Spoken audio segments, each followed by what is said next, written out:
Magandang araw po sa inyo lahat.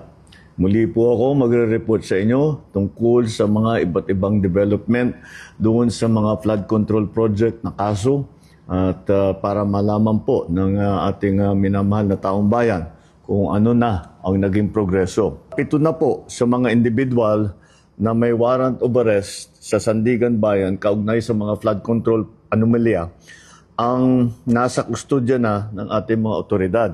Isa naman sa kanila na inaresto ng NBI at 6 naman ay voluntaryong sumuko sa CIDG. Meron din 2 akusado po na nagpahayag na ng intensyon na sumuko at susundin na ang PNP CIDG. Yung isa pong nahuli ng NBI ay natagpuan doon hindi sa kanyang sariling tirahan. Kaya't mananagot din yung mga nagtatago sa kanila. At kaya't sinasabi natin, yung mga may balak na tulungan itong mga ito, ay ang pinakamalaking tulong na ibigay ninyo sa kanila ay mag-surrender na sila. At para makasagot na sila dito sa mga aligasyon na hinaharap nila. Wala pong mga special treatment itong mga ito. Mananatili sila sa kustodya ng NBI habang inaantay ang utos ng korte. Muli, sa 3 warrant at 16 na pangalan, 7 na ang hawak ng ating otoridad.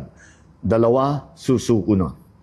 7 ang mananatiling at large at kasama na dyan si Saldico. Sa lahat ng natitirang akusado, ang aking payo sa inyo ay sumuko na kayo. Huwag nyo nang antayin na habul-habulin pa kayo. Mas maganda para sa sitwasyon ninyo na sumuko na kayo para maganda ang inyong pagsagot sa mga aligasyon na dinala kontra sa inyo. Sa mga nagtatangkang tumulong sa pagtatago, tandaan ninyo na kahit papaano mananagot din kayo kung kayo ay nagtatago ng isang fugitive from justice.